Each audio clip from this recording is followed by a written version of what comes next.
Cuando conversamos en el equipo sobre qué compartirles en términos de lo que podía servir y contribuir al proceso que ustedes están construyendo de Córdoba 2035, evidentemente que hay un tema en el cual yo he trabajado durante años, que es la Agenda 2030 para el Desarrollo Sostenible. Avanza, por favor. Ustedes saben que este tema, hay varios incrédulos respecto a este tema, ¿cierto? Aquí en Argentina también. Si me voy a Buenos Aires, capaz que me digan, ¿usted de qué está hablando, no?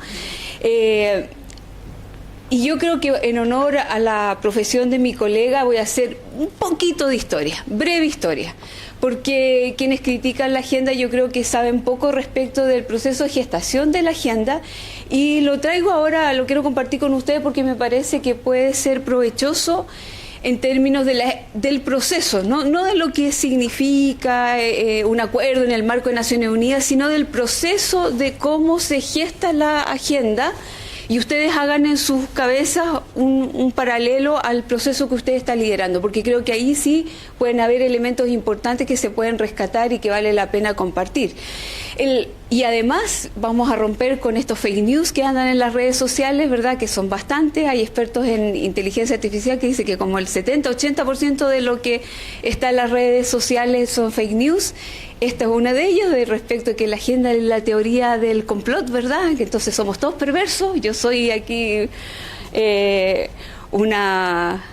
no sé, un imperialista que viene a imponer una agenda. Bueno, vamos a romper un poquito con eso para explicar de dónde surge, y en realidad es un proceso que surge al interior, por dos vías, la verdad, al interior del propio sistema de Naciones Unidas, en términos, mira, no me va a creer su presidente, pero es un proceso de eficiencia interna del sistema de Naciones Unidas.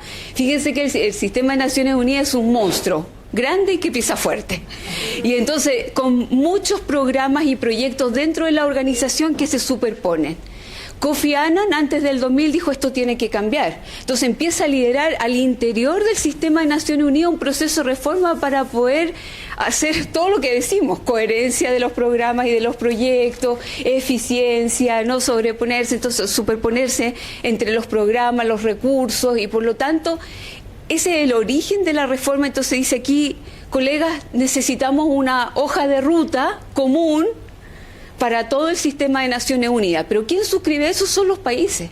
Son los 193 países que suscriben en el marco del sistema. Por lo tanto, cuando dicen esta agenda del milenio en su momento, que era la agenda cuando se empezó a negociar para el 2000, y ahora la agenda 2030, de eso, pues no, si es de ustedes, si ustedes son los que van a suscribir, ustedes son los que negocian. Entonces, el primer proceso de la agenda del milenio efectivamente fue un proceso más cerrado, así como un ejercicio primero de llegar con un borrador mártir, como le llamamos nosotros, la agenda mártir, ¿verdad? Un poco discutido entre expertos, y por lo tanto se definieron 8 objetivos con una característica, eso sí, que fue, a mi juicio, completamente acertada. Para hacer dentro de la lógica, piensen ustedes que estamos en el concierto internacional, en el seno de Naciones Unidas, donde la Asamblea General, todas las votaciones y los acuerdos no son vinculantes, por lo tanto no son obligatorios. Pero este acuerdo tiene una forma, yo le llamo marco lógico, porque en realidad es eso. Tiene objetivos, metas e indicadores.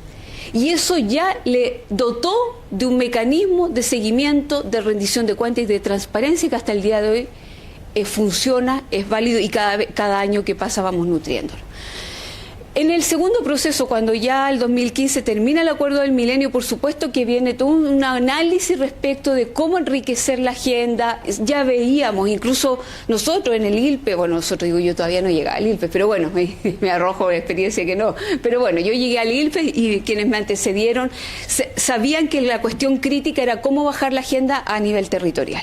Y se hicieron incluso proyectos para que esa agenda realmente incluyera, en primer lugar, problemas que no estaban en la agenda del milenio y que era necesario incorporar a la Agenda 2030, los temas medioambientales de manera más abordada, de manera más compleja y más completa, como exigen los problemas medioambientales.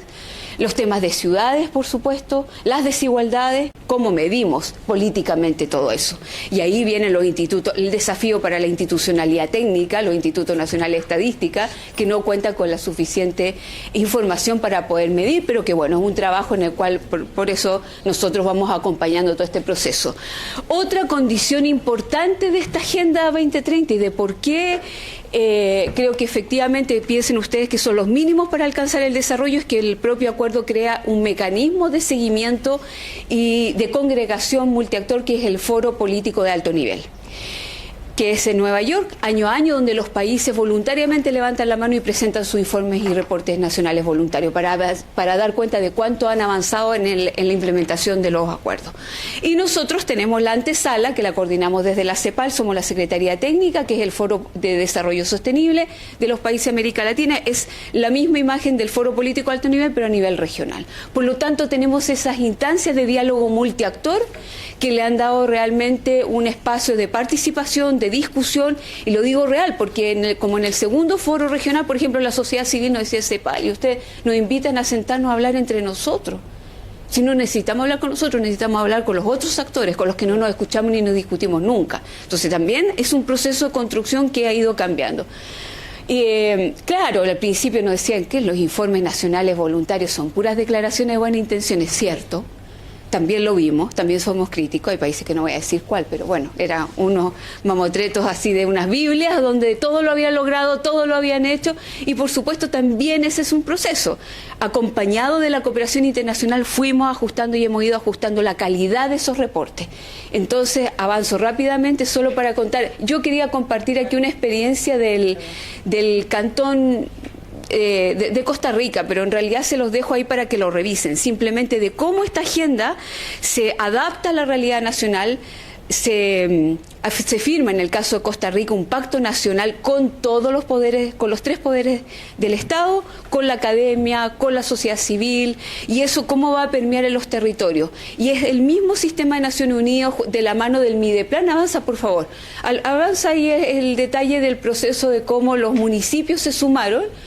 Y yo aquí lo que les quiero decir, el término que dijo la Alicia, la importancia de la institucionalidad coordinadora. Cada país tiene una institucionalidad coordinadora e implementadora de la Agenda 2030. Solo coordina a nivel y tiene mecanismos de participación multiactor, y es el encargado de la rendición de cuentas de los informes nacionales voluntarios. ¿Qué ocurrió? Que los informes nacionales voluntarios no reflejan las realidades territoriales, por lo tanto empezamos a desarrollar los informes locales voluntarios. Ustedes han hecho hasta el 2023, no sé por qué no han hecho más, ya me contarán. Pero es importante porque esa es la realidad territorial respecto del avance en los objetivos de desarrollo sostenible. En el caso de Argentina, ¿quién es el coordinador de la implementación? El Consejo Nacional de Coordinación de la Política Social. Así que yo les dejo acá, avanza por favor a la última, y que hay un mapa de actores en el caso de Costa Rica con la institucionalidad, y déjale el código QR, por favor, porque la anterior era un mapa de actores. Importante tener el mapa de actores de implementación de la Agenda 2030, en este caso podría ser de la Agenda Córdoba 2035, porque a partir de esa identificación del mapa de actores ustedes tendrán que determinar estrategias concretas, dependiendo de qué posición está cada actor, ¿cierto? Y aquí una guía de territorialización, guía de elaboración de los informes nacionales, locales voluntarios, perdón. Desde la CEPAL, un equipo del ILPES, hicimos un barrido, una revisión de todas las guías que habían, tanto regionales como extrarregionales, y sacamos un poco el proceso que a nosotros nos parecía más óptimo para la elaboración de los informes. En términos de la estrategia, yo sugiero, al ver el proceso, sugiero que no hay que invertir la rueda. Las estrategias igual necesitan la agenda, aunque no sea plan y sea una agenda estratégica, necesita un mecanismo de seguimiento y monitoreo, como lo mencionó la Alicia. Así que yo sugiero que eso esté presente como una urgencia, porque si no, entonces la estrategia se va a quedar en lo declarativo, y es muy importante crear espacios y mecanismos para la rendición de cuentas y el monitoreo y seguimiento de la misma. Eso, muchas gracias.